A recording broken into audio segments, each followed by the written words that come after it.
Hi friends, this is Vincent. நம்ம சேனலுக்கு உங்களை அன்புடன் வரவேற்கிறேன். நம்ம சேனல் வந்து பாத்தீங்கன்னா உங்களோட கரியரை செட் பண்றதுக்காக தான் இன்ஜினியரிங்காக நிறைய வீடியோஸ் வந்து உங்களுக்காக நம்ம கொடுத்துட்டு இருக்கோம். கண்டிப்பா நம்ம சேனலை ஃபாலோ பண்ணுங்க. மறக்காம உங்க ஃப்ரெண்ட்ஸுக்கும் மேக்ஸிமம் நம்ம சேனலை பத்தி சொல்லுங்க. வரக்கூடிய நாட்கள்ல நாம போடக்கூடிய வீடியோஸ் எல்லாமே நிறைய உங்களுக்கு யூஸ்ஃபுல்லா இருக்கும். இப்பயே நம்ம வந்து பாத்தீங்கன்னா தேர்ட் செமஸ்டருக்காக நம்ம இம்பார்ட்டன்ட் கொஸ்டின்ஸ் அப்லோட் பண்ணி தான் இருக்கோம். அதே ஃபிஃப்த் செமஸ்டருக்காக நம்ம இம்பார்ட்டன்ட் கொஸ்டின் அப்லோட் பண்ணி தான் இருக்கிறோம். சரியா? அதனால கண்டிப்பா நீங்க ஃபாலோ பண்ணிட்டே இருங்க. மறக்காம நம்ம சேனலோட வாட்ஸ்அப் குரூப்லயும் டெலிகிராம்லயும் ஜாயின் பண்ணிடுங்க. ஓகே, அதாவது சார் எனக்கு வந்து ரிசல்ட் வந்து 26ஆம் தேதி வரப்போகுதுன்னு சொல்றாங்க. நான் அரியர் விழுந்துச்சுன்னா நான் என்ன பண்றது? சரியா? என்ன சார் இப்படி சொல்றீங்க? நாங்க அரியரே விழக்கூடாதுன்னு நாங்க சொல்லிட்டு இருக்கோம். அரியர் விழுந்துச்சுன்னா நாங்க என்ன பண்றது? ஏன்னா இப்போ வந்து நீங்க வந்து செகண்ட் இயர் போறீங்க. அதே மாதிரி வந்து ஃபிஃப்த் செமஸ்டர், செவன்த் செமஸ்டர் இதெல்லாம் வந்து நீங்க போகும்போது அடுத்தடுத்த இயர் நீங்க போயிட்டே இருப்பீங்க. அப்ப இந்த லாஸ்ட் இயர்ல இருந்து நம்ம என்ன கத்துக்கிட்டோம் அப்படிங்கறத நீங்க என்ன பார்த்தீங்கன்னா முதல் புரிஞ்சுக்கணும். அதாவது அரியர் வந்து ஏன் விழுந்துச்சு நமக்கு?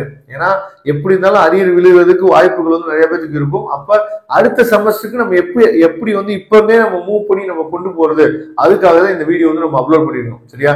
அதனால கொஞ்சம் நீங்க அண்டர்ஸ்டாண்ட் பண்ணிங்க. அப்ப எனக்கு வந்து அரியர் விழுந்துருச்சு அப்படின்னா எல்லா பேரும் பண்ண தப்பு என்ன அப்படின்னு சொல்லி பாத்தீங்கன்னா, அதாவது நம்ம கரண்ட் பேப்பருக்கு அதிகமா முக்கியத்துவம் கொடுத்துருப்போம். ஆனா அரியர் பேப்பரை நம்ம கண்டுக்கவே மாட்டோம். அரியர் வந்து எக்ஸாமுக்கு வந்து அப்ளை பண்றோம் பாத்தீங்களா, அந்த டைம்ல தான் நமக்கு எத்தனை அரியர் இருக்கு, எத்தனை பேப்பர்லாம் நம்ம அரியர் போடணும் அப்படின்னு சொல்லிட்டு அப்பதான் கணக்கு எடுத்துட்டு உட்காந்துட்டு என்ன பண்ணுவோம் பாத்தீங்கன்னா, எக்ஸாமுக்கு ஃபீஸ் கட்டும் போது தான் நம்ம அப்ளை பண்றது தான் ரெடி பண்ணிருப்போம். அப்ப அரியர் வந்து உங்களுக்கே தெரியும், எத்தனை அரியர் உங்களுக்கு இருக்கு, என்னென்ன பேப்பர் இருக்கு அப்படிங்கிற உங்களுக்கு நல்லாவே தெரியும். நான் வந்து நம்ம வின்சென்ட் மேக்ஸ் சேனலை நீங்க ரெகுலரா ஃபாலோ பண்ணிட்டு இருந்தீங்கன்னாவே அப்பயே நான் சொல்லியிருப்பேன். சரியா? அரியர் நீங்க வச்சிருந்தீங்க அப்படின்னா அது ஆரம்ப கட்டத்துல இருந்து இப்போ செகண்ட் செமஸ்டர்ல நீங்க அரியர் வச்சுட்டீங்க, இப்ப தேர்ட் செமஸ்டர் நீங்க படிச்சுட்டு இருக்கீங்க. அந்த செகண்ட் செமஸ்டருக்குரிய பேப்பரை அதாவது வீக்லி ஒன்ஸ் ஆகுது அரியர் வச்சிருக்கீங்க பாத்தீங்களா, அதை ஒரு சாட்டர்டே சண்டே இல்ல சண்டே மட்டுமாவது ரொம்ப நேரம் இல்ல ஒரு 15 மினிட்ஸ் இல்ல வந்து பாத்தீங்கன்னா ஒரு ஹாஃப் அன் ஹவரா நீங்க என்ன பாத்தீங்கன்னா அதை டச் பண்ணிட்டு இந்த பேப்பர்ல நம்ம என்ன சொல்றது அரியர் வச்சிருக்கோம். அப்ப ஏன் இதை நான் சொல்றேன் அப்படின்னா, நம்ம வந்து கரண்ட் பேப்பர் வந்து நமக்கு வந்து மண்டேல வந்து பாத்தீங்கன்னா ஒரு ஐடியா இருக்கும், கண்டிப்பா நாலேஜ் இருக்கும் கரண்ட் பேப்பருக்கு. ஆனா அரியர் பேப்பருக்கு நம்ம என்ன படிச்சோம், என்ன நடந்துச்சு அப்படிங்கறதே தெரியாம போயிடும். அப்படிங்கிற பட்சத்துல நீங்க 6 மாசம் கழிச்சுட்டு அந்த பேப்பரை எடுத்து நீங்க பார்க்கும்போது அதுல ஒண்ணுமே இருக்காது. திரும்ப திரும்ப அதுலயே அரியர் விழுந்துட்டே இருக்கும். அப்ப திரும்ப திரும்ப அதே பேப்பர் எழுதுவோம். அதே பேப்பர் எழுதுனா பரவாயில்ல, இப்ப இந்த பேப்பர் அரியர் எழுதுற நேரத்துல மார்னிங் வந்து ஒரு பேப்பர் இருக்கும். சரியா? மார்னிங் வந்து ஒரு முக்கியமான பேப்பர் இருக்கும், அதுக்கு படிக்கிறதா இல்ல ஆஃப்டர்நூன் அரியர் பேப்பர் படிக்கிறதா, இந்த மாதிரி ஒரு சுச்சுவேஷன் வரும். இல்லாட்டி நாளைக்கு ஒரு எக்ஸாம் இருக்கும், நாளைக்கு ஒரு முக்கியமான எக்ஸாம் இருக்கு, இந்த நேரத்துல அரியர் எழுதுறதா இல்ல நாளைக்கு எக்ஸாமுக்கு நான் ப்ரிப்பேர் பண்றதா அப்படின்னு சொல்லிட்டு இன்னைக்கு எக்ஸாமே எழுதாம கூட நிறைய பர்சன் விட்டுருவாங்க. அப்படியே நான் அரியருக்கு நான் படிக்கவே இல்லை, அரியருக்கு நான் ப்ரிப்பேர் பண்ணவே இல்லை அப்படின்னு சொல்லிட்டு அப்படியே விட்டுருவாங்க. சரியா?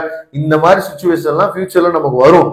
அதனால தயவு செய்து சொல்றேன், இந்த வீடியோ வந்து எதுக்காக நம்ம அப்லோட் பண்ணோம் அப்படின்னா, அரியருக்கு நீங்க கரண்ட் பேப்பரோட சேர்த்து முக்கியத்துவம் கொடுத்து அப்படியே இந்த தேர்ட் செமஸ்டர்ல இப்ப நீங்க சப்போஸ் அரியர் வச்சீங்க அப்படின்னா அதை அப்படியே எல்லாத்தையும் க்ளோஸ் பண்ணிட்டு இந்த தேர்ட் செமஸ்டர்ல அரியரே இல்லப்பா எனக்கு அப்படின்னு சொல்லிட்டு தெளிவான ஒரு மனநிலையோட ஃபோர்த் செமஸ்டருக்கு நம்ம போகணும் அப்படிங்கிற ஒரு எய்மோட இருக்கணும் அப்படின்னு நீங்க நினைச்சீங்க அப்படின்னா, இப்ப இருந்தே அரியர் சப்போஸ் நீங்க வச்சுட்டீங்க, அரியர் நீங்க வைக்க மாட்டீங்க அது நமக்கு தெரிஞ்சதுதான், இருந்தாலும் அரியர் வச்சுட்டீங்க அப்படின்னா வீக்லி ஒன்ஸ் ஆகுது அந்த அரியர் பேப்பர் என்ன கொஞ்சம் டச் பண்ணி பாருங்க.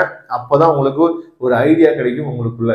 Okay friends, thank you. நம்ம நெக்ஸ்ட் வீடியோ பார்க்கலாம். அதுவரை உங்களது விடைபெறுவது உங்கள் நண்பர் வின்சென்ட். தேங்க்யூ. மறக்காம நம்ம சேனலோட வாட்ஸ்அப் குரூப் டெலிகிராம் ஜாயின் பண்ணிடுங்க. தேங்க்யூ.